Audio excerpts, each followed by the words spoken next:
At my brother's 20th birthday, my mother raised her glass. A toast, she said, to our golden boy and to his sister who'll buy him the BMW he deserves. Laughter burst around the backyard like applause. My father nodded. My brother smirked.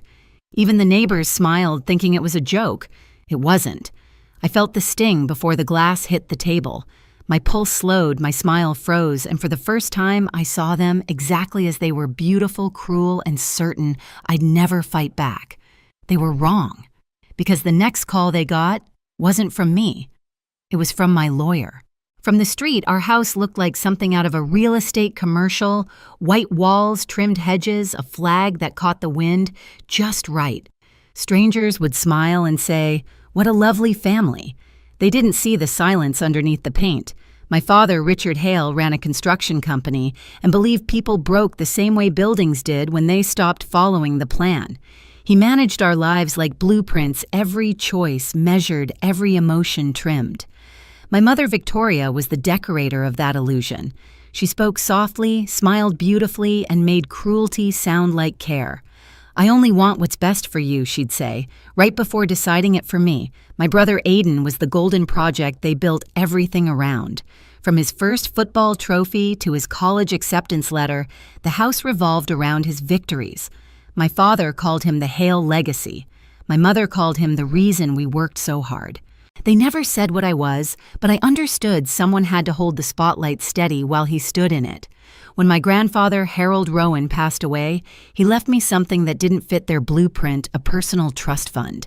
It wasn't huge, but it was mine, released only when I turned 24 or earlier if I faced hardship. Grandpa had whispered once, "Freedom needs a backup plan." I didn't realize how right he was. I was 19 when I learned about it.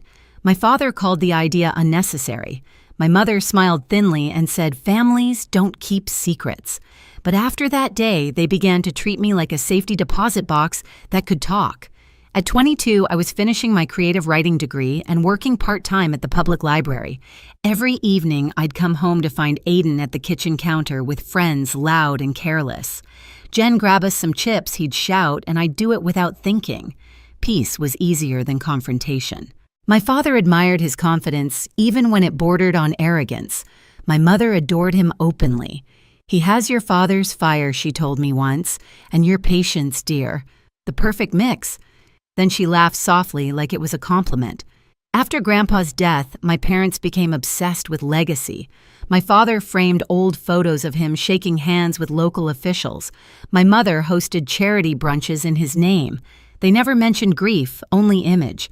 Then one night, as she was arranging flowers for yet another event, my mother said casually, "You know Aiden's turning 20 soon. It would be so meaningful if you used your trust to buy him something special." I laughed, thinking it was a joke. She didn't. A few days later, I found a glossy car brochure on her desk, BMW 3 Series gift-ready packages. My name was scribbled on a Post-it stuck to the cover. When I confronted her, she smiled as if I'd misunderstood. "It's just an idea," she said, "for family harmony." Harmony.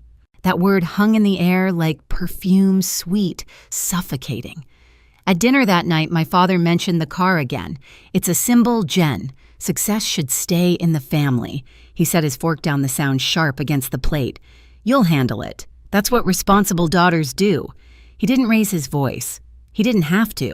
Control in our house never needed shouting, it just needed certainty. Still, I remember my grandfather's voice from years ago, low and certain. "If they ever make you choose between peace and dignity, choose dignity. Peace built on obedience isn't peace. It's a cage." I didn't know it yet, but the door of that cage was about to crack. The night of Aiden's 20th birthday felt staged like a play they'd been rehearsing for months. The backyard was strung with gold lights, the table covered in white linen and champagne flutes. My mother floated from guest to guest, her pearls catching the glow. My father stood tall near the grill, shaking hands, looking every bit the proud patriarch. I stayed near the edge of the patio, holding a paper plate I didn't want. Everyone knew their roles: my mother, the perfect host; my father, the provider; my brother, the star. I was the background noise until my name was called. "Jennifer," my mother said, tapping her glass. A toast. She smiled that stage smile that meant danger. "To our golden boy," she said, "and to his sister who'll buy him the BMW he deserves." For a second, I thought I'd misheard her, but the laughter that followed told me I hadn't. The guests clapped. My father nodded. My brother smirked like it was already his. I could have laughed it off, played along like I always did. But something in me cracked the kind of quiet break you don't hear until it's too late. "No," I said. "Just one word." The sound dropped out of the world. Even the wind seemed to stop. My mother's smile froze mid-air. My father's face hardened. "Excuse me," he said, his tone razor sharp.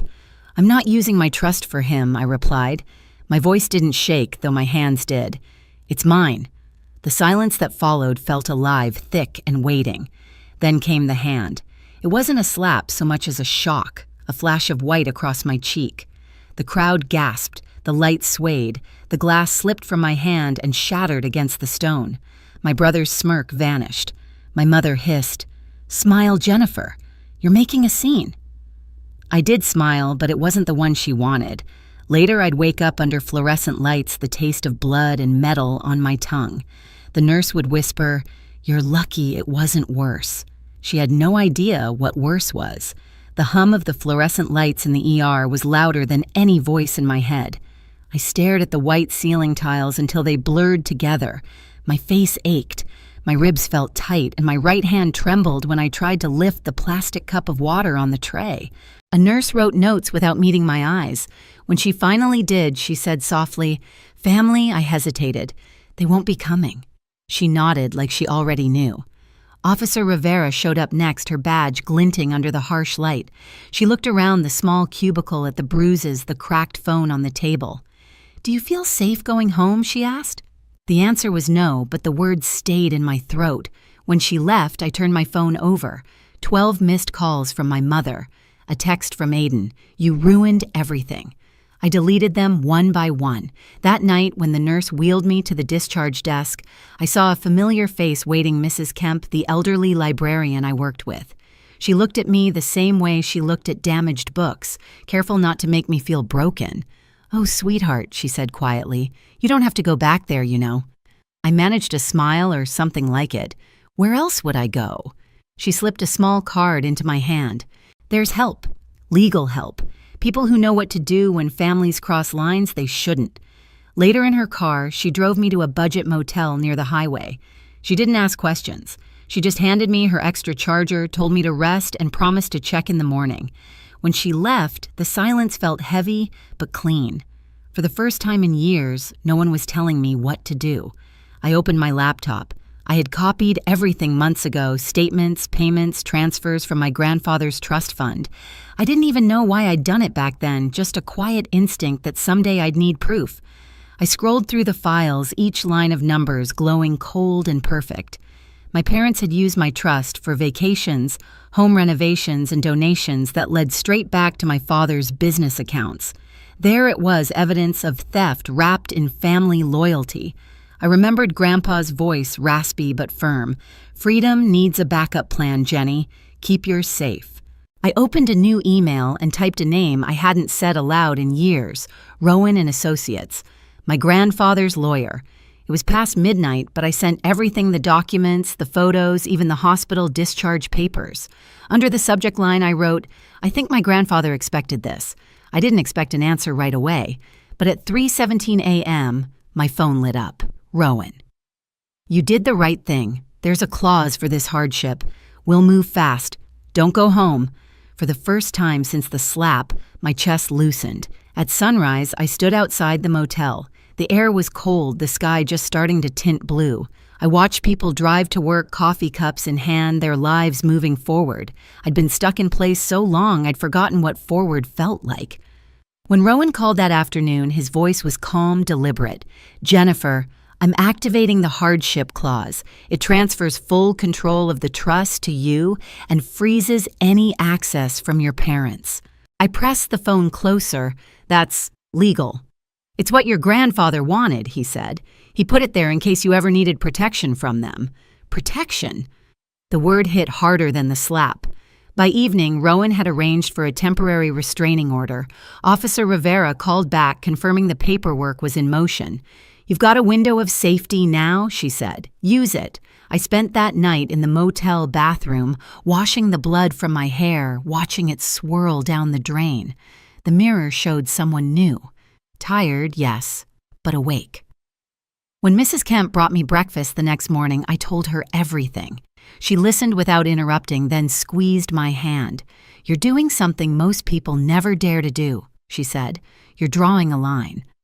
That afternoon, I signed the final form. Rowan sent a request for emergency enforcement of trust control and physical protection. My signature looked steadier than I felt. They thought sending me to the ER would break me. They didn't realize it would be the place I learned how to rebuild. I turned off my phone, closed the motel blinds, and whispered into the quiet. This time, they don't get to decide what happens next.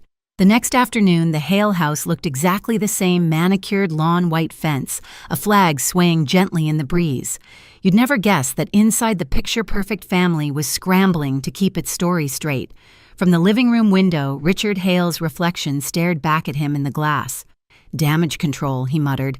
"We tell people she overreacted, emotional, unstable." Victoria stood near the fireplace, clutching a tissue she didn't need. What if someone posts about the party the neighbors saw? Then we deny it. Richard cut in. "Our name is still good in this town." Aiden scrolled through his phone on the couch, jaw tight. "She made us look bad, Dad. She'll come crawling back. She always does." He was wrong, because just then the doorbell rang. Victoria adjusted her sweater, composing herself before opening the door. She froze. Standing there was Jennifer, face calm, hair pulled back, a small folder in her hand. Beside her was a man in a dark gray suit. "Rowan." "Jennifer," her mother said softly, almost rehearsed. "You should have called." "I did," Jennifer replied. "You hung up." Richard appeared behind her, voice low and cutting. "You had the entire town talking. Do you even understand what you've done to us?" Jennifer looked past him, scanning the living room, the perfect furniture, the photos, the life she was never allowed to touch. Then she set the folder on the marble coffee table. Rowan spoke first. "Mr. and Mrs. Hale, I'm Harold Rowan's estate attorney. I represent your daughter regarding her trust." Richard's laugh was short and bitter. "Her trust. We've been managing that for years." "Not anymore," Rowan said calmly. He opened the folder and pulled out the stamped document. Under the hardship clause in Mr. Rowan's trust, full control and ownership have been transferred to Miss Jennifer Hale effective immediately. You no longer have access to or authority over any associated accounts. The words hung in the air like a sentence being passed. Victoria's hands shook. "You can't just Richard say something." Richard's face flushed deep red. "This is ridiculous. You're manipulating her." Rowan didn't flinch. "All transactions made without her consent are being reviewed by the court. Misuse of trust assets constitutes financial abuse, a serious offense." Aiden stood abruptly. "You're not suing your own parents, Jen." Jennifer turned to him, her voice steady. "You used the card last month for your tuition. That wasn't yours either." He blinked. "Dad said it was fine." "I know," she said. "That's the problem." Her mother tried a different tone, the soft, tearful one. "Honey, please. We're family. Let's not destroy ourselves over money." Jennifer looked at her, something sharp but sad behind her eyes. "It's never been about money. It's about choice. You've just never let me have one." Rowan handed over another paper, a restraining order signed that morning. "For your safety, Miss Hale will be living separately. You are not to contact her directly or through third parties." Victoria went pale. Richard stumbled back into the armchair, the sound of the paper hitting the table echoing in the silence. They turned white, Jennifer would later think. Not from shock, but from finally seeing themselves in the light they'd always tried to hide from. "You did this to us," Richard said, voice trembling with a rage that suddenly sounded small. Jennifer exhaled slow and calm. "No, you did this to yourself." She picked up her folder, nodded to Rowan, and turned toward the door. As she stepped outside, the breeze caught the edge of her hair. The sun was sharp but warm, the kind of warmth that didn't burn. Inside her parents' voices rose anger, denial, fear. But they were fading. Rowan held the door open. "You all right?" he asked. Jennifer smiled faintly. "For the first time, yeah." He nodded. "You know your grandfather would have been proud." She looked back at the house one last time. The perfect facade gleamed in the sunlight, beautiful and hollow. "They thought I'd never fight back," she said quietly. But I didn't need to scream. I just needed proof. And with that, she walked down the front steps, not away from them, but toward herself. The next few weeks felt unreal, like waking from a long, vivid nightmare and trying to adjust to daylight. My new apartment on Maple Street was small, bare walls, secondhand furniture, but every sound inside it belonged to me. No footsteps pacing behind closed doors. No voices reminding me to smile. Just the quiet hum of freedom. Each morning, sunlight crept through the thin curtains and painted the room gold. I'd make coffee, sit by the window, and breathe in the smell of rain-soaked pavement. For the first time, I didn't feel the need to rush anywhere. There were no roles left to play. The headlines came and went. Local business owner investigated for trust misuse. The article never mentioned names, but everyone knew. Richard Hale took an indefinite leave from his company. Victoria withdrew from her social clubs. Aiden lost his scholarship after the incident went public. Rowan sent me the final notice a week later, confirmation that the trust was now solely under my name. The paper felt heavy in my hands, not because of money, but because of what it symbolized: my grandfather's faith finally fulfilled. I thought about calling Mrs. Kemp to tell her I was safe, but when I picked up the phone, I hesitated. Some people save you just by showing you the exit. You don't have to drag them into what follows. Instead, I opened a blank document on my laptop. At the top, I typed, "The cost of silence." The story wasn't just about them, it was about me and every person who had ever mistaken obedience for peace. That night, as I watched the city lights flicker beyond my window, I realized I didn't hate my family anymore. Hate was still a kind of tether, and I was finally free. For years, I believed silence made me weak. Now it sounded like strength, the kind that doesn't need witnesses to be real. I closed my laptop, took one last sip of cold coffee, and whispered to the empty room, "This is what freedom feels like." They raised their glasses to my obedience. Now I raise mine to my freedom. I don't live in that house anymore, but sometimes when the wind shifts, I still hear echoes of that night. The laughter, the glass breaking, the moment I finally said no. It doesn't hurt the way it used to. It just reminds me that every ending starts with one person deciding they've had enough. I thought taking back my trust fund was revenge. It wasn't. It was survival. It was proof that peace can be louder than pain if you stop apologizing for wanting it. If you've ever been told to keep quiet, remember your silence isn't their property. Speak, walk, rebuild, even if your voice shakes. And if this story sounds like yours, tell it. Someone out there needs to know it's possible.